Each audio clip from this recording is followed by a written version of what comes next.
هاوکاتی بەڕێوەچوونی مەڕاستیمی بە خاکسپاردنی قوربانیانی هێرشەکەی درەنگانێکی ڕۆژی شەممە دانیشتوانی شاری غازی ئەنتاب دروشمی دژی ڕەجەب تەیب ئەردۆغان سەرۆکی تورکیا دەڵێنەوە.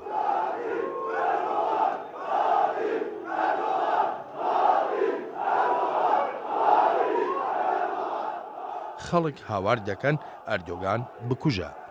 لەوەتای ساڵی ڕابردووە ژمارەیە هێرش و تەقینەوە لە تورکیادا ڕوویانداوە و بە سەدان کوژرا و برینداریان لێکەوتۆتەوە.